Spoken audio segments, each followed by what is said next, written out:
Bonjour et bienvenue pour un nouveau webinar par Catenda.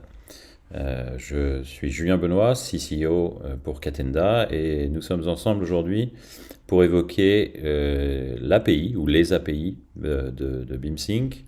Qu'est-ce que c'est et à quoi ça sert? Donc je vais essayer de vous donner un aperçu des possibilités offertes par cette proposition d'API dans BeamSync. Nous sommes ensemble pour une quinzaine, une vingtaine de minutes peut-être, et je vais pouvoir commencer à vous présenter de ce dont il s'agit dès maintenant. Alors, API tout d'abord, la signification c'est Application Programming Interface, et si on met à l'envers en français, interface de programmation d'application. C'est rien de complexe derrière cette signification. Ce que je vais vous montrer ici, c'est la différence en fait de communiquer, la façon de communiquer avec un logiciel. Tout d'abord, vous avez la communication d'un être humain à une machine avec un logiciel. Ceci se fait par l'interface utilisateur, ou UI en anglais, User Interface. Et l'exemple que je peux donner, c'est en utilisant par exemple BeamSync. Je vais démarrer voilà, un projet ici. Et donc tout ce que je fais sur l'écran en ce moment, c'est d'utiliser l'interface utilisateur pour accéder à mon projet, pour accéder aux différentes fonctionnalités de BeamSync. Tout ça se fait quand je clique sur un bouton, quand j'active quelque chose. C'est un être humain, moi en l'occurrence, qui interagit avec le logiciel en utilisant différentes fonctions du logiciel. Je repasse à ma présentation. Voilà. Lorsque l'on évoque l'API, elle est là pour permettre la communication directe entre des ordinateurs ou entre des logiciels sur des ordinateurs ou sur des serveurs. Donc c'est un moyen, une API ou des API. Ce sont des moyens de communiquer, de permettre de communiquer directement deux ordinateurs entre eux. Alors maintenant, en quoi ça concerne BeamSync et Catenda et quelle est notre offre dans ce domaine. L'API de BeamSync est composée de trois domaines, je dirais, qui sont les suivants. BeamSync API, avec plusieurs modules, on va dire, peut être considéré comme notre API publique. C'est-à-dire que ce sont les services que l'on propose à nos clients qui utilisent nos API pour interagir avec leurs projets. Donc c'est quelque chose qui vient en plus de l'utilisation de BeamSync et de l'interface utilisateur de BeamSync. Pour extraire des informations en masse, interagir avec la plateforme, etc. J'y reviendrai un peu plus tard. BeamSync Boost est une offre spécifique que l'on considérera comme étant notre offre API partner, c'est-à-dire que des sociétés vont utiliser ces briques logicielles pour construire leur solution logicielle propre et la fournir à leurs propres clients. C'est-à-dire que BeamSync n'apparaîtra pas dans le produit final, mais seulement des éléments de BeamSync apparaîtront dans le produit final, et l'utilisateur final de ces produits ne verront pas du tout que BeamSync est impliqué dans la réalisation de l'outil. Ça, c'est la deuxième partie de l'API. Donc, premièrement, l'API publique, deuxièmement, l'API partner, et troisièmement, c'est l'API privée. Donc, c'est les API que l'on utilise en interne dans nos systèmes et dans nos services pour faire fonctionner les différents systèmes à l'intérieur de BeamSync. Et c'est une API que l'on fait parfois évoluer de privé vers public pour augmenter l'offre API de BeamSync.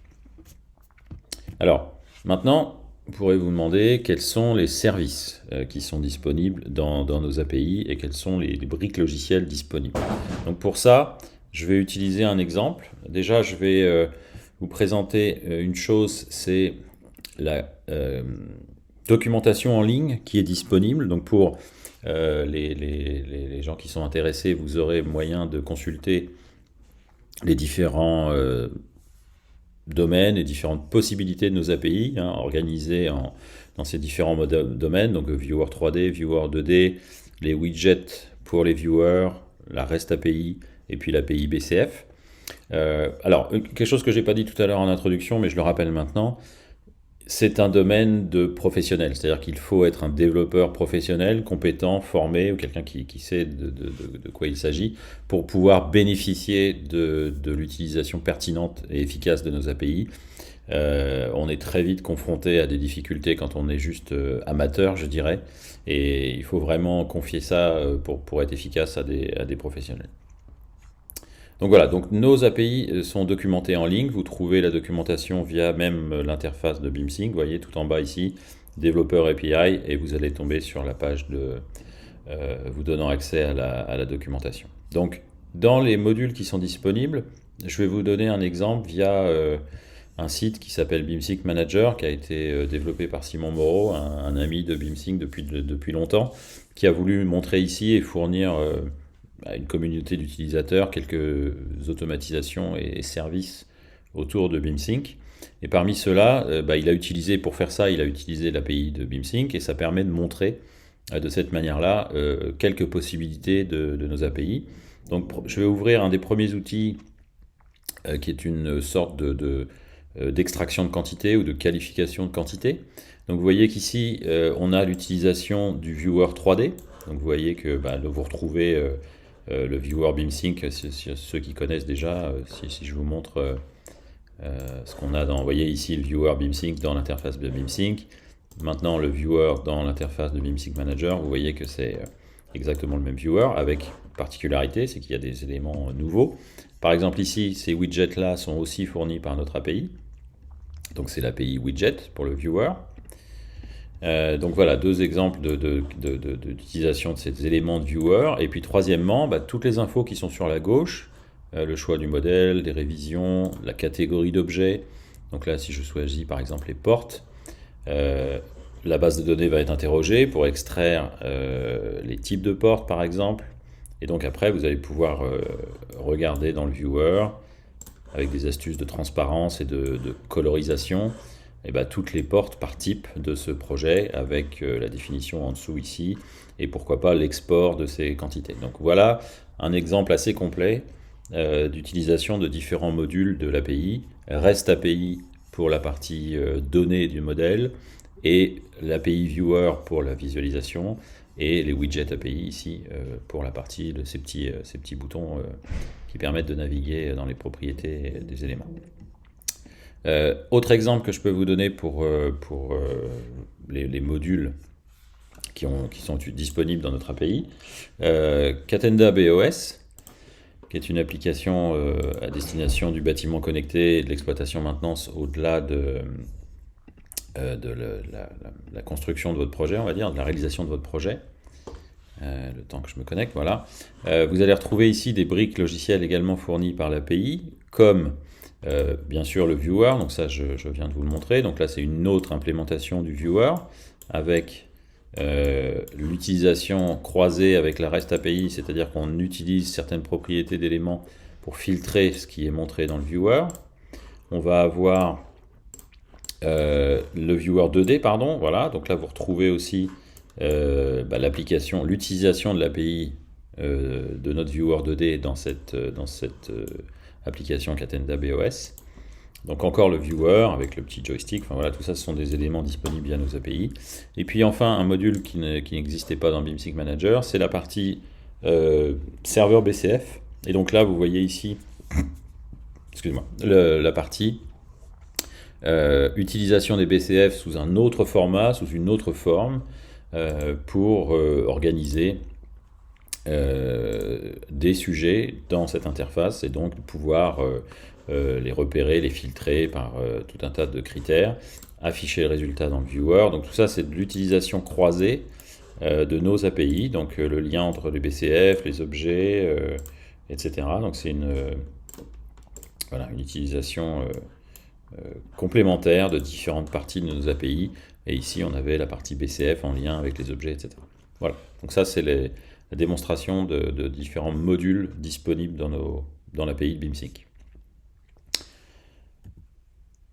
Ensuite, je voudrais vous expliquer de quoi avez-vous besoin pour bénéficier de nos API. Alors, comme je le disais tout à l'heure, il s'agit vraiment d'un domaine où vous avez besoin d'être développeur professionnel ou d'avoir des connaissances professionnelles dans le domaine, parce que ce sont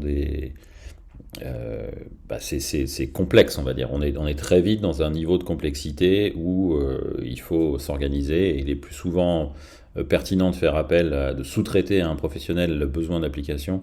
Vous gagnerez du temps et de l'argent plutôt que d'essayer de le faire vous-même. Donc ça, c'est vraiment un conseil. Sinon, vous avez donc déjà besoin d'avoir un contrat avec nous pour pouvoir accéder à ces API, et ça doit faire partie de notre proposition. Et ensuite, une fois que vous avez accès à nos API, on a donc la documentation en ligne, comme j'en ai parlé tout à l'heure, et également des exemples de code qui sont disponibles pour vous aider à mettre en place nos API et leurs usages. Donc là, j'ai un lien ici que je vais ouvrir. Vous voyez qu'on a sur GitHub un repo qui s'appelle Catenda, puis ensuite BeamSync API Demo, qui est un ensemble de code qui permet de vous montrer comment mettre en place, par exemple ici on a cette démo là du viewer, comment mettre en place, je ne sais pas si c'est juste si c'est opérationnel, non, c'est juste une image, certains éléments du viewer 2D, du viewer 3D, et tout ça en lien avec la REST API pour avoir des éléments. Donc c'est vraiment un tutoriel qui permet de progresser un peu plus vite dans la mise en place et l'utilisation de nos API. Et autrement, vous allez pouvoir constater que BeamSync Manager, Simon, avait aussi lui partagé le code source de cet outil. Donc là, si je clique sur le petit lien ici, je vais tomber sur son repo BeamSync Manager. Ça, c'est publié, c'est public, partagé en public avec une licence MIT, il me semble, oui. Et donc, vous pouvez trouver l'inspiration, et même si vous êtes un professionnel qui avait la tâche de construire quelque chose avec nos API, vous pouvez tout à fait consulter ces sites. Et puis, bien sûr, nous aidons nos clients à se mettre en route sur la construction d'une application ou l'utilisation de nos API. Donc, une fois que vous êtes coincé dans l'utilisation de la documentation, nous sommes là pour vous assister, bien sûr, et vous aider dans l'usage de ces API. Voilà, ce sera tout pour aujourd'hui. J'espère que j'ai été assez explicite ou clair sur la définition de ces API, de ce que BeamSync propose à ses clients et les éventuelles possibilités de ce que vous pouvez faire avec. N'hésitez pas à nous contacter si vous avez besoin de plus d'informations au sujet de ces API et de l'offre Boost pour BeamSync. En attendant, je vous souhaite une excellente journée. Je vous remercie de m'avoir écouté et je vous dis à la prochaine fois. Au revoir.